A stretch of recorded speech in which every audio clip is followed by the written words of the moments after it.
Dean of the School for Conflict Analysis and Resolution. And the first thing I want to say, which was actually said to me by one of the wonderful architects, Dreyfus, who designed this place, I want to acknowledge that, please.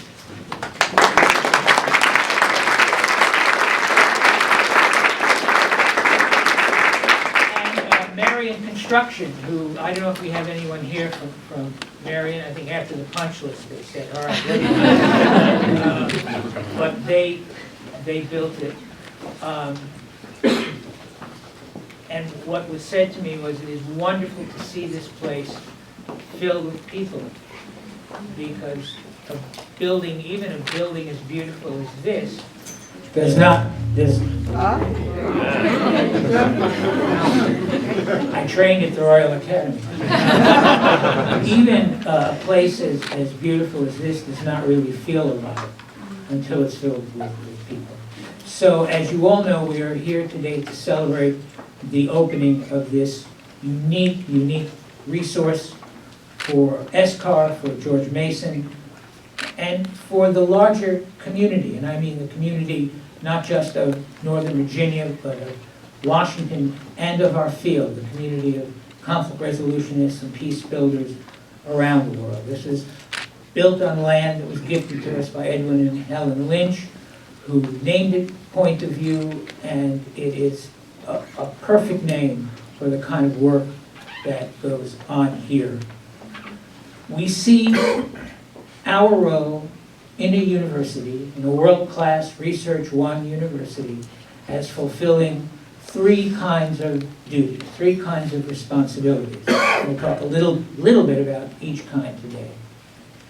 One is, of course, we are a place of learning and teaching. So this is a place where students will be educated, trained in problem-solving workshops and dialogue techniques, in how to be a peace builder. It is a place for research where a world-class and in many ways a unique multidisciplinary faculty does work on the causes and dynamics of deadly conflict, conferencing, planning books, planning research projects here, bringing folks together. But the third pillar is a commitment to engagement, to what many of us call practice.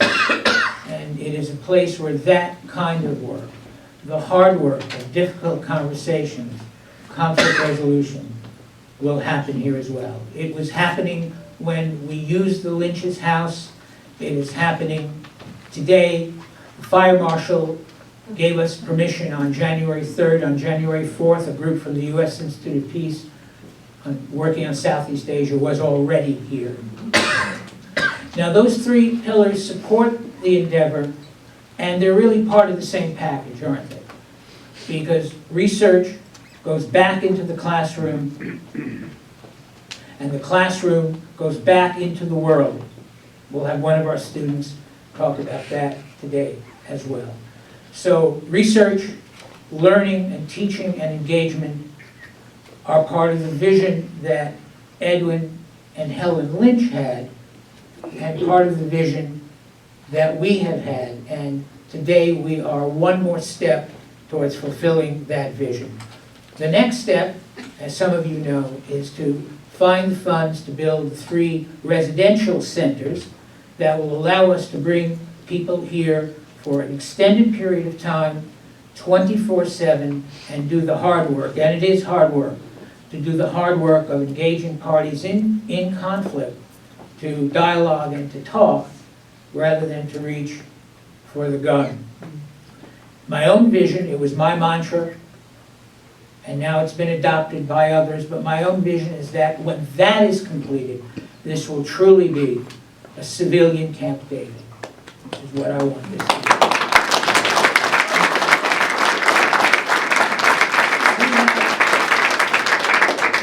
We have heard a bit before about the tremendous support that over the years the university has given us.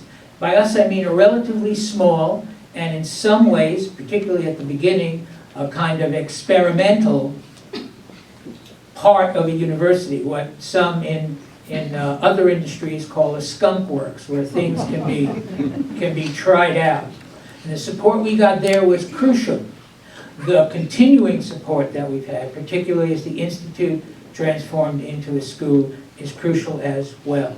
And the new, or the relatively new leadership of the school has continued that tradition and allowed what is in many ways a little pinky that comes off the organizational chart of a very, very large state and public institution to thrive, to succeed. And I'd like to ask two of those respected individuals to talk today. The first is my direct boss, the Provost, Dr. David Wu.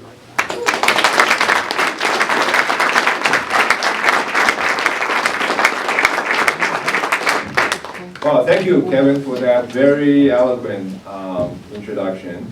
And I know this is a place in the vision that's really long-term in the making.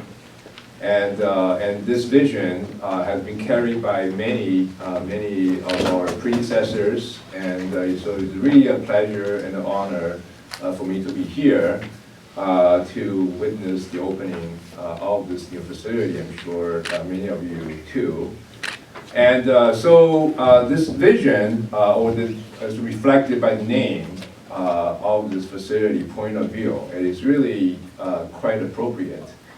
I guess as I was touring the facility with Kevin, and we talked a little bit about the fact that our university has many different points of views as well.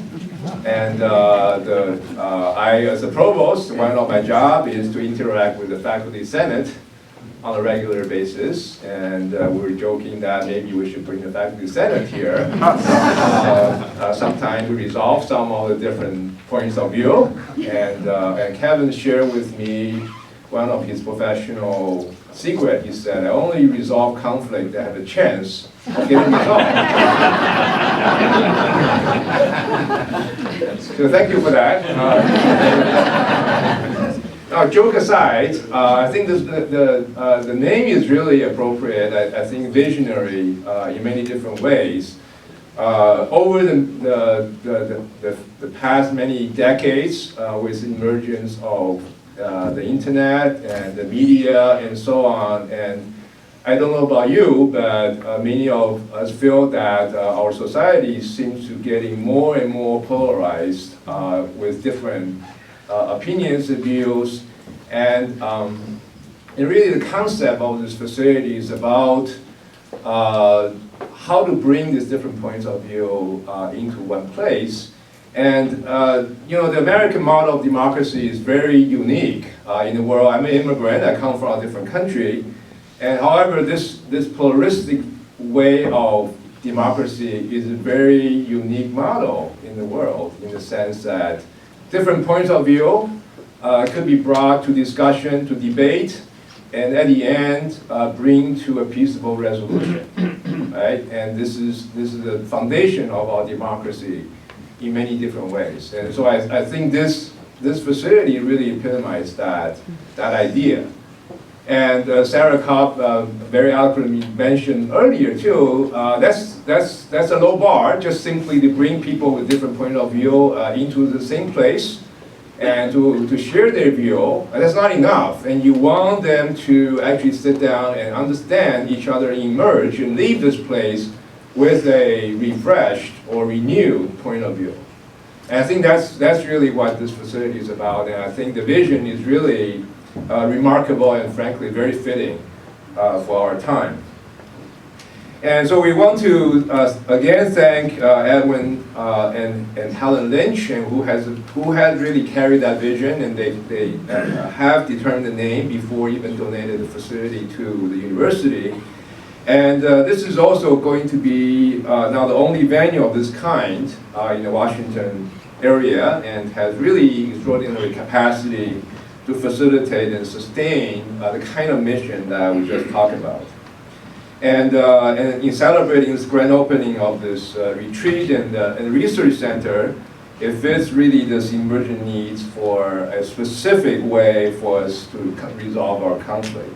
In many ways, this is also George Mason's way of being very much part of the community. And if you look out in the bay, and you can see this white building across the bay, and that's another George Mason facility that's going to open this year, the Potomac Science Center. And in that case, it's devoted to environmental science research. And so altogether, we're in 8 different locations right here in Northern Virginia. I think this is one of the facilities that are going to, in many ways, showcase our research, our scholarship, and our involvement with the community. And so thank you very much for joining us today. And I want to congratulate Dean Avruch and all of you who have been supporting this project over the years. Thank you very much.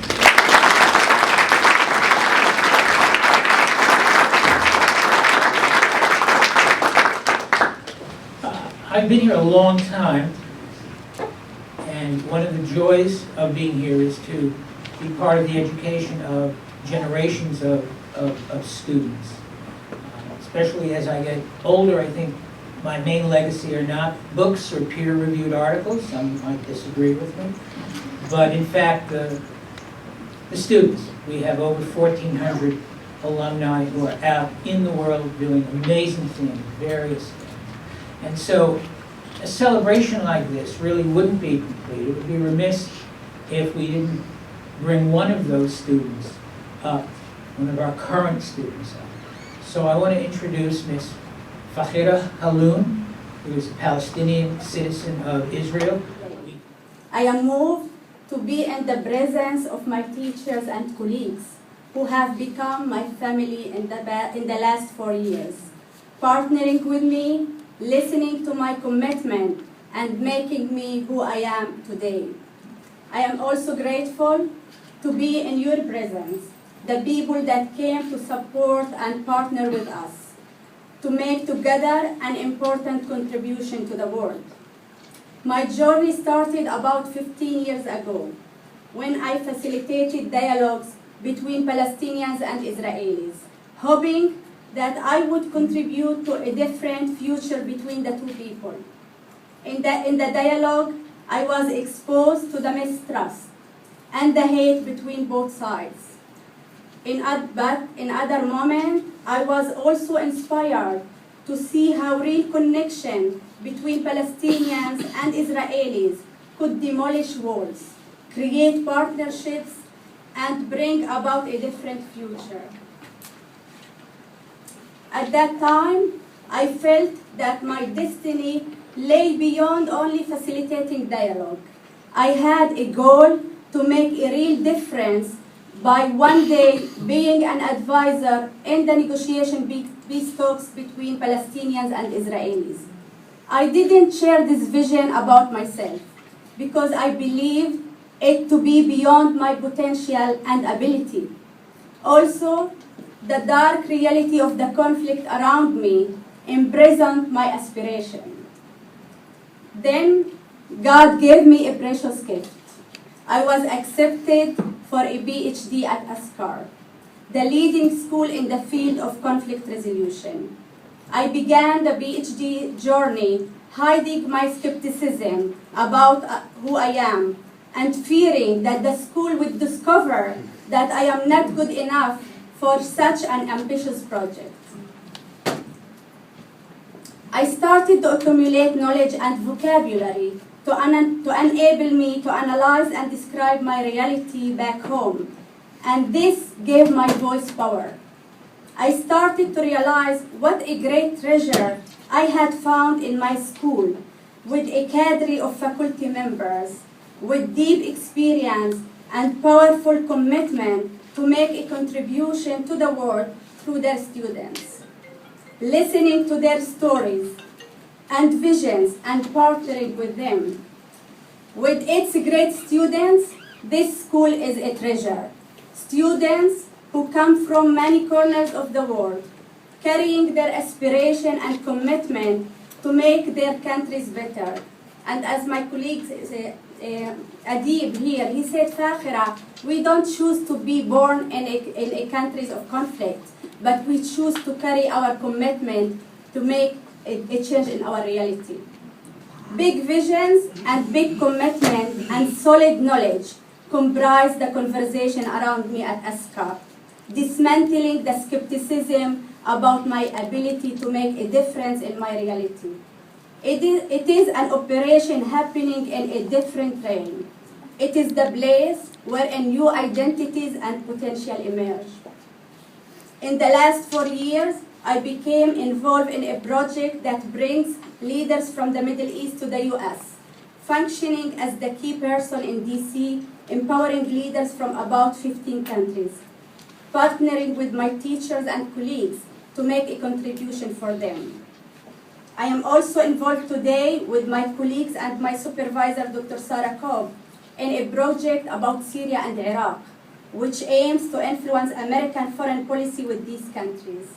And I am launching an initiative in collaboration with my teachers to develop a model for leadership and conflict resolution to apply it to the Middle East. This is who I am today. I am inspired by who I became and how big my potential have become because of the people around me at my school. A month ago, I visited the Point of View and was inspired by the role that this place can play in helping me achieve my vision. I started to think how it can contribute to leaders from the Middle East with whom I work, and I'm happy that the World Learning who will be leading this project today is with us and considering having an activity here.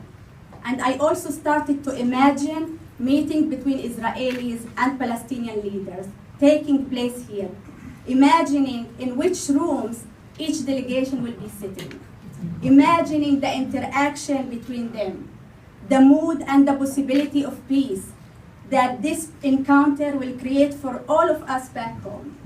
My thoughts at that time were free-flowing, without any inhibitions like before joining this school. I saw myself in that scene. Today, I hold a different identity and potential. The identity of a leader who has a solid partnership with knowledgeable members at ASCAR, which allows this possibility not just to be imagined, but to be a reality. With the inspiration of Martin Luther King, I have a dream. I have a dream that Israelis and Palestinians will one day be living side by side with dignity and respect, free to encounter each other, sharing identities and inspiration, thus creating for us, Jews and Palestinians, a just and peaceful future. This is the future possibility which I want to infuse into the space of Point of View, to plant it in the trees around it, and to paint it on the stones that hold it. This place, with the potential it offers and the resource of ASCAR by its faculty and students, together with this supportive audience, cannot allow us to hold smaller goals than these. Thank you.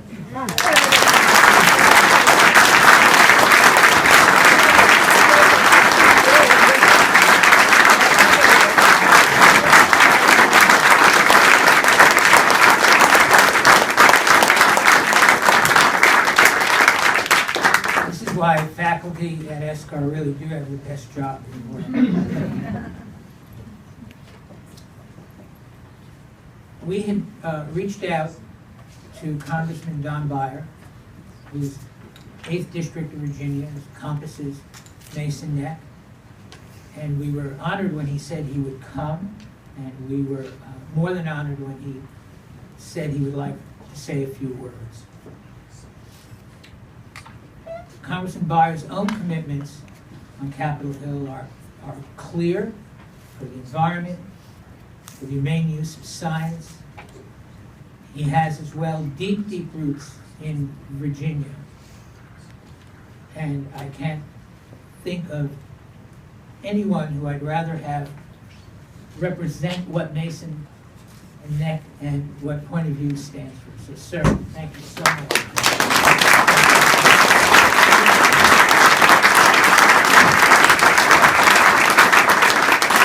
Thank you, Kevin, very much. I am indeed, I'm honored to be here. I'm so excited. This is in the 8th District of Virginia. And I'd like to begin just by recognizing 4 critical people who helped this along the way. Members of the Virginia House of Delegates, which as many as you know is the longest continuously serving legislative body in the history of mankind, 1734. Ken Plum, who's been here since 1734. Ken is actually the #1 member of the House of Delegates, longer than anyone else. Mark Sickles, who I think Mark represents. Rich Anderson from Prince William County.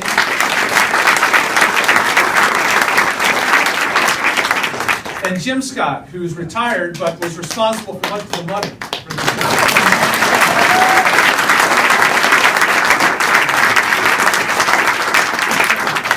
Look, I was born an Army brat. I lived on posts in West Point, in Fort Leavenworth, and Fort Gordon, and we shopped at the PX and commissary at Fort Myer. My dad went to work every morning in a uniform and came home in a uniform. In West Point, 46, duty, honor, country. A very militaristic view of life. And the history of our civilization, and certainly of our country, has been the resolution of conflict through war. The Revolutionary War, the War of 1812, the Mexican-American War, the Civil War, the Spanish-American War, the Great War, World War II, the Cold War, Vietnam War, Gulf War I, Gulf War II, and on and on and on. I read John Julius Norwish's massive 3-volume history of Byzantium, from Constantine's birth in 274 to the death of the last Byzantine emperor in 1453. And the inevitable unifying thread of those 12 centuries is bloodshed and force resolving conflict. So I was incredibly encouraged to read in the literature of this place that conflict is a normal product of human interaction. But how rare and wonderful that the Lynch family and George Mason University leadership came together all those years ago to create the academic foundation for conflict resolution without violence. This is a unique human resource, an asset not just for Virginia or America, but for all humanity. The students you train, the research ideas you develop, the healers you send out into the world, the practice of conflict resolution, these really do change the course of human history. My mother's favorite beatitude was, "Blessed are the peacemakers, for they should be called children of God." Ed and Helen Lynch were the most sacred children of God. Not just generous, but bold and visionary. On Capitol Hill every day, I see how hard it is, even impossible, to change another's point of view by argument. Rather, it's essential that we try our best to get inside the head of the other, to see the world the way she sees it, to understand how and why she feels and believes the way she does. Only then. And we impact the perspective of others not by the passion or the volume of our, or even the logic of our point of view, but by the dialogue and the conversation that we create together. The wonderful idea that we let our lives be our argument. Preach the gospel, use words when necessary. It's misattributed to St. Francis, but still very powerful. So thank all of you who made point of view place possible. This is part of the new geography of hope. Thank you.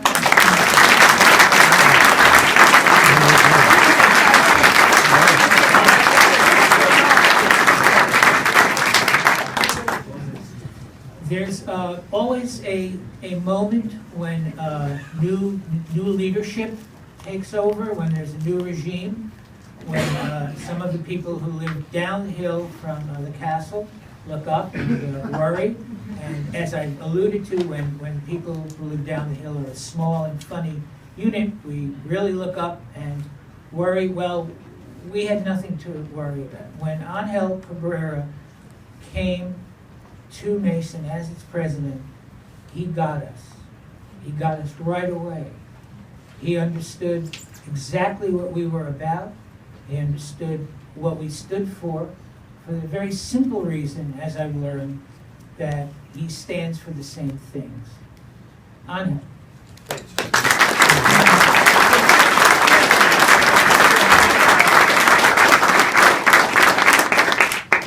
What an amazing day. Congratulations to all. I mean, everybody in this room has had a piece in making this happen. I hope you all share the great pride of having made this happen, and look forward into what amazing magic is going to happen in this facility. One of my few regrets is that I arrived to Mason too late to meet the Lynches. And so what I know about them is from the stories that I've heard from the many of you who got to know them and admire them. And earlier today, I dragged my wife out into the cold, and we went right there by the water, and there is a plaque with a beautiful quote.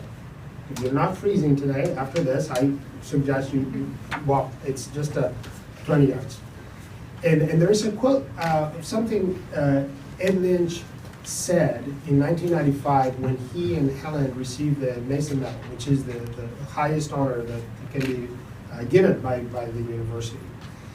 And in his speech, he lamented in some ways of how most of human talent and intellect and our science and our scholarship have been dedicated to exploring the limits of space and the earth and our oceans and human life. And yet, he said, there are new frontiers that we absolutely must understand. And he said, and I quote him, he said, "We must seek to develop and use our minds, not to conquer one another, but to peacefully and constructively solve the conflicts that cause so much of the world's grief."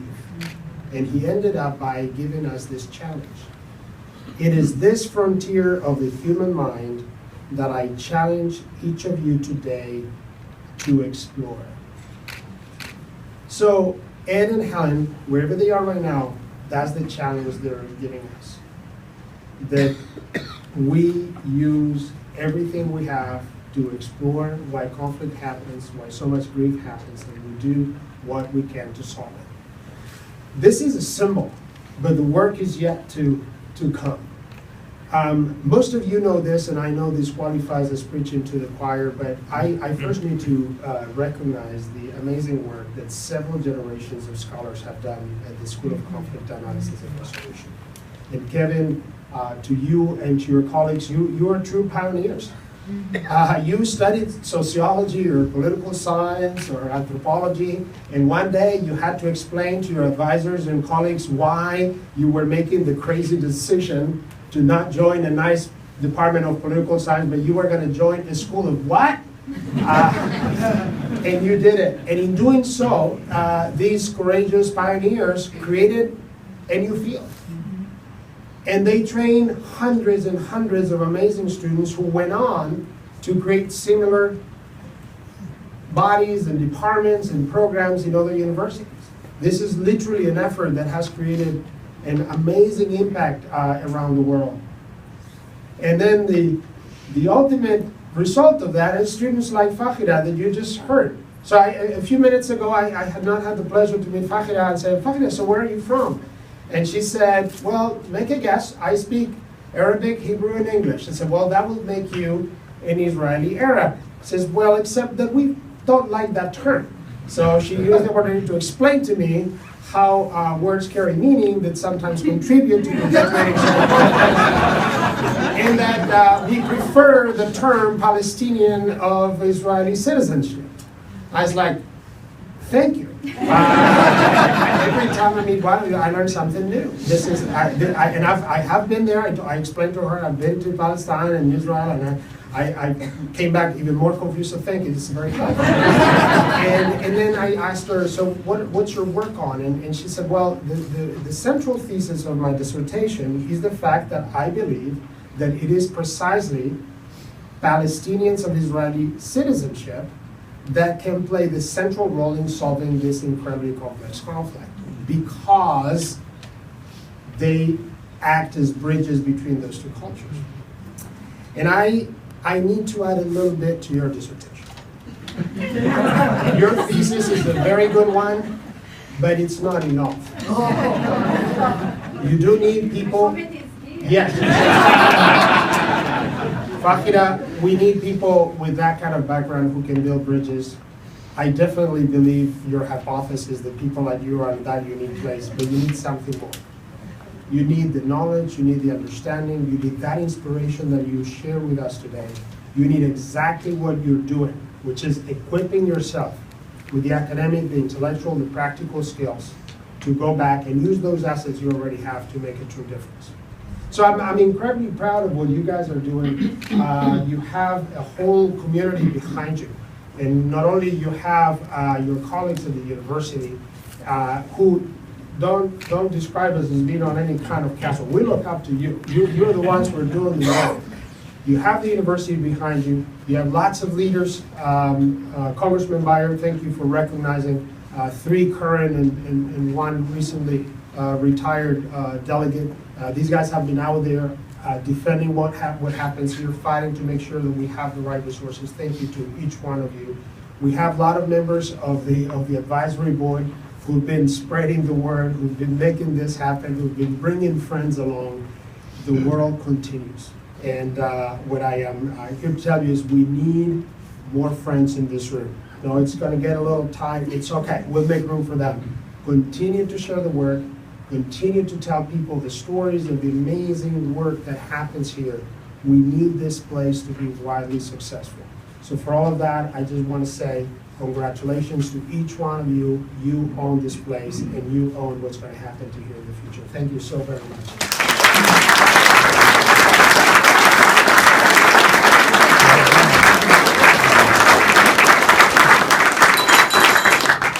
There really isn't much more that I can add, especially since the president did the exact quote from Edwin Lee. It's a wonderful quote. So let me just close by saying now what we need to do is we need to look to the future to complete the shared vision of the Lynches, of ESCAR, of George Mason University, and to our next partners to expand Point of View, particularly to build those residential units and complete the full vision, the vision for a civilian Camp David where parties deeply in conflict, in serious conflict, can come together and can talk. I want to invite you now to, it's a little nippy out, but to explore the grounds, to enjoy the property, and to eat. There's some food out there, please. Thank you all.